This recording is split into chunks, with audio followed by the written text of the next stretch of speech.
कार्तिक मास महात्म्य कथा अध्याय 3। सत्यभामा ने कहा, हे प्रभु, आप तो सभी काल में व्यापक हैं और सभी काल आपके आगे एक समान हैं। फिर यह कार्तिक मास ही सभी मासों में श्रेष्ठ क्यों है? आप सब तिथियों में एकादशी और सभी मासों में कार्तिक मास को ही अपना प्रिय क्यों कहते हैं? इसका कारण बताइए। भगवान श्री कृष्ण ने कहा, हे भामिनी, तुमने बहुत अच्छा प्रश्न किया है। मैं तुम्हें इसका उत्तर देता हूँ, ध्यानपूर्वक सुनो। इसी प्रकार एक बार महाराज बेन के पुत्र राजा पृथु ने प्रश्न के उत्तर में देवर्षि नारद से प्रश्न किया था और जिसका उत्तर देते हुए नारद जी ने उसे कार्तिक मास की महिमा बताते हुए कहा, हे राजन, एक समय शंख नाम का एक राक्षस बहुत बलवान एवं अत्याचारी हो गया था। उसके अत्याचारों से तीनों लोकों में त्राहि त्राहि मच गई। उस शंखासुर ने स्वर्ग में निवास करने वाले देवताओं पर विजय प्राप्त कर इंद्रादि देवताओं एवं लोकपालों के अधिकारों को छीन लिया। उससे भयभीत होकर समस्त देवता अपने परिवार के सदस्यों के साथ सुमेरु पर्वत की गुफाओं में बहुत दिनों तक छिपे रहे। तत्पश्चात वे निश्चित होकर सुमेरु पर्वत की गुफाओं में ही रहने लगे। उधर जब शंखासुर को इस बात का पता चला कि देवता आनंद पूर्वक सुमेरु पर्वत की गुफाओं में निवास कर रहे हैं, तो उसने सोचा कि ऐसी कोई दिव्य शक्ति अवश्य है जिसके प्रभाव से अधिकारहीन यह देवता अभी भी बलवान है। सोचते सोचते वह इस निर्णय पर पहुंचा कि वेद मंत्रों के बल के कारण ही देवता बलवान हो रहे हैं। यदि इनसे वेद छीन लिए जाए तो वे बलहीन हो जाएंगे। ऐसा विचार कर शंखासुर ब्रह्मा जी के सत्यलोक से शीघ्र ही वेदों को हर लाया। उसके द्वारा ले जाए जाते हुए भय से उसके चंगुल से निकल भागे और जल में समा गए। शंखासुर ने वेद मंत्रों तथा बीज मंत्रों को ढूंढते हुए सागर में प्रवेश किया, परंतु न तो उसको वेद मंत्र मिले और न ही बीज मंत्र।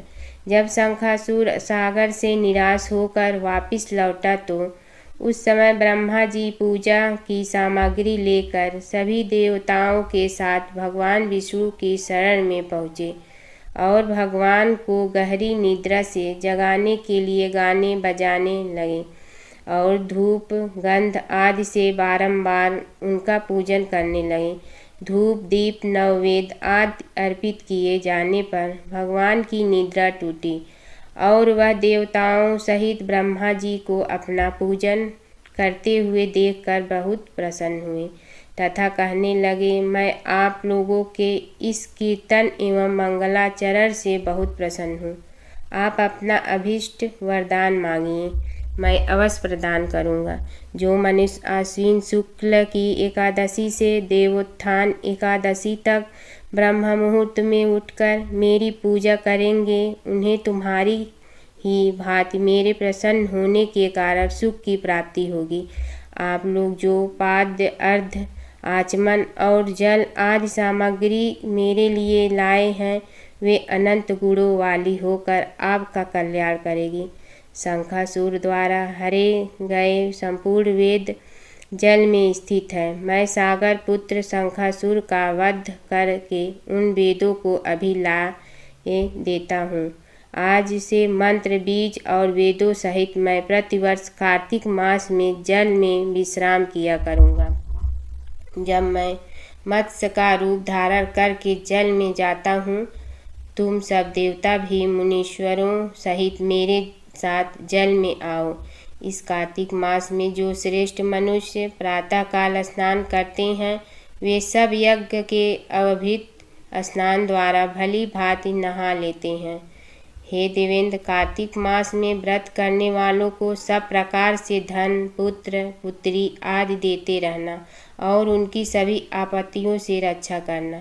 हे धनपति कुबेर, मेरी आज्ञा के अनुसार तुम उनके धन धान्य की वृद्धि करना, क्योंकि इस प्रकार का आचरण करने वाला मनुष्य मेरा रूप धारण कर के जीवन मुक्त हो जाता है। जो मनुष्य जन्म से लेकर मृत्यु पर्यंत विधि पूर्वक इस उत्तम व्रत को करता है वह आप लोगों का भी पूजनीय है।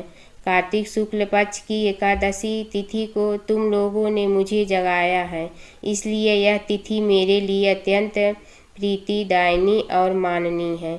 हे देवताओं, यह दोनों व्रत नियम पूर्वक करने से मनुष्य मेरा सानिध्य प्राप्त कर लेते हैं। इन व्रतों को करने से जो फल मिलता है वह अन्य किसी व्रत से नहीं मिलता। अतः प्रत्येक मनुष्य को सुखी और निरोग रहने के लिए कार्तिक महात्म्य और एकादशी की कथा सुनते हुए उपर्युक्त नियमों का पालन करना चाहिए। कार्तिक मास कथा अध्याय 4। नारद जी ने कहा, ऐसा कहकर भगवान विष्णु मछली का रूप धारण करके आकाश से जल में गिरे। उस समय विंध्याचल पर्वत पर तप कर रहे महर्षि कश्यप अपनी अंजलि में जल लेकर खड़े थे। भगवान उनकी अंजलि में जा गिरे। महर्षि कश्यप ने दया करके उसे अपने कमंडल में रख लिया। मछली के थोड़ा बड़ा होने पर महर्षि कश्यप ने उसे कुएं में डाल दिया। जब वह मछली कुएं में भी न समा सकी तो उन्होंने उसे तालाब में डाल दिया। जब वह तालाब में भी न आ सकी तो उन्होंने उसे समुद्र में डाल दिया। वह मछली वहाँ भी बढ़ने लगी। फिर मत्स्य रूपी भगवान विष्णु ने इस शंखासुर का वध किया और शंखासुर को हाथ में लेकर बद्री वन में आ गए। वहाँ उन्होंने संपूर्ण ऋषियों को बुलाकर इस प्रकार आदेश दिया, मुनीश्वरों, तुम जल के भीतर बिखरे हुए वेद मंत्रों की खोज करो और जितनी जल्दी हो सके उन्हें सागर के जल से बाहर निकाल लाओ। तब तक मैं देवताओं के साथ प्रयाग में ठहरता हूँ। तब उन तपोबल संपन्न महर्षियों ने यज्ञ और बीजों सहित संपूर्ण वेद मंत्रों का उद्धार किया। उनमें से जितने मंत्र जिस ऋषि ने उपलब्ध किए वही उन बीज मंत्रों का उस दिन से ऋषि माना जाना लगा। तदंतर सब ऋषि एकत्र होकर प्रयाग में गए। वहां उन्होंने ब्रह्मा जी सहित भगवान विष्णु को उपलब्ध हुए सभी वेद मंत्र समर्पित कर दिए। सब वेदों को पाकर ब्रह्मा जी बहुत प्रसन्न हुए। उन्होंने देवताओं और ऋषियों के साथ प्रयाग में अश्वमेघ यज्ञ किया। यज्ञ समाप्त होने पर सब देवताओं ने भगवान से निवेदन किया, देवाधिदेव जगन्नाथ, इस स्थान पर ब्रह्मा जी ने खोए हुए वेदों को पुनः प्राप्त किया है और हमने भी यहाँ आपके प्रसाद से यज्ञ भाग पाए हैं। अतः यह स्थान पृथ्वी पर सबसे श्रेष्ठ पुण्य की वृद्धि करने वाला एवं भोग तथा मोक्ष प्रदान करने वाला हो।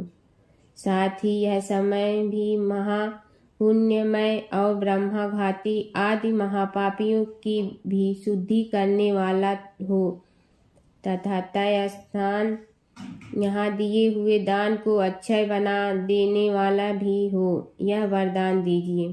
भगवान विष्णु बोले, देवताओं, तुमने जो कुछ कहा है वह मुझे स्वीकार है। तुम्हारी इच्छा पूर्ण हो। आज से यह स्थान ब्रह्मा क्षेत्र के नाम से प्रसिद्ध होगा। सूर्य वंश में उत्पन्न राजा भागीरथ यहाँ गंगा को ले आएंगे और वह वहाँ सूर्य कन्या यमुना से मिलेगी। ब्रह्मा जी और तुम सब देवता मेरे साथ यहाँ निवास करो। आज से यह तीर्थ तीर्थराज के नाम से विख्यात होगा। तीर्थराज के दर्शन से तत्काल सब पाप नष्ट हो जाएंगे। जब सूर्य मकर राशि में स्थित होंगे उस समय यहाँ स्नान करने वाले मनुष्यों के सभी पापों का यह तीर्थ नाश करेगा। यह काल भी मनुष्यों के लिए सदा महान पुण्य फल देने वाला होगा। माघ में सूर्य के मकर राशि में स्थित होने पर यहाँ स्नान करने से लोक के आदि फल प्राप्त होंगे। देवाधिदेव भगवान विष्णु देवताओं से ऐसा कहकर ब्रह्मा जी के साथ वहीं अंतर ध्यान हो गए। तत्पश्चात इंद्रादि देवता भी अपने अंश से प्रयाग में रहते हुए वहां से अंतर्ध्यान हो गए। जो मनुष्य कार्तिक में तुलसी जी की जड़ के समीप श्री हरि का पूजन करता है वह इस लोक में संपूर्ण भोगों का उपभोग करके अंत में वैकुंठ धाम को जाता है। हर व्रत कथा के साथ पढ़ी और सुनी जाने वाली लपसी तपसी की यह कहानी। एक तपसी था। तपसी हमेशा भगवान की तपस्या में लीन रहता था। लपसी रोजाना सवा सेर की लपसी बनाकर भगवान का भोग लगाकर जीम लेता था। एक दिन दोनों लड़ने लगे।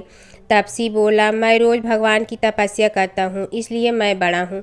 लपसी बोला, मैं रोज भगवान को सवा सेर लपसी का भोग लगाता हूँ इसलिए मैं बड़ा हूँ। नारद जी वहाँ से गुजर रहे थे। दोनों को लड़ता देखकर उनसे पूछा कि तुम क्यों लड़ रहे हो। तपसी ने खुद के बड़ा होने का कारण बताया और लपसी ने अपना कारण बताया। नारद जी बोले, तुम्हारा फैसला मैं करूँगा। दूसरे दिन लपसी और तपसी नहाकर अपनी रोज की भक्ति करने आए तो नारद जी ने छुपकर 1.25 करोड़ की एक एक अंगूठी उन दोनों के आगे रख दी। तपसी की नज़र उस अंगूठी पर पड़ी जो उसने चुपचाप अंगूठी उठाकर अपने नीचे दबा ली। तब लपसी की नज़र अंगूठी पर पड़ी लेकिन उसने ध्यान नहीं दिया। भगवान को भोग लगाकर लपसी खाना खाने लगा। नारद जी सामने आए तो दोनों ने पूछा कि कौन बड़ा, तो नारद जी ने तपसी से खड़ा होने को कहा। वो खड़ा हुआ तो उसने नीचे दबी अंगूठी दिखाई पड़ी। नारद जी ने लपसी से कहा, तपस्या करने के बाद भी तुम्हारी चोरी करने की आदत नहीं गई, इसलिए लपसी बड़ा है और तुम्हें तुम्हारी तपस्या का कोई फल भी नहीं मिलेगा। तपसी शर्मिंदा होकर माफ़ी मांगने लगा। उसने नारद जी से पूछा, मुझे मेरी तपस्या का फल कैसे मिलेगा। नारद जी ने कहा, यदि कोई गाय और कुत्ते की रोटी नहीं बनाएगा तो फल तुम्हें मिलेगा। यदि कोई ब्राह्मण को भोजन करवा कर दक्षिणा नहीं देगा तो फल तुम्हें मिलेगा। यदि कोई साड़ी के साथ ब्लाउज नहीं देगा तो फल तुझे मिलेगा। यदि कोई दिए से दिया जलाएगा तो फल तुम्हें मिलेगा। यदि कोई सारी कहानी सुने लेकिन तुम्हारी कहानी नहीं सुने तो फल तुझे मिलेगा। उसी दिन से हर व्रत कथा कहानी के साथ लपसी तपसी की कहानी भी सुनी और कही जाती है।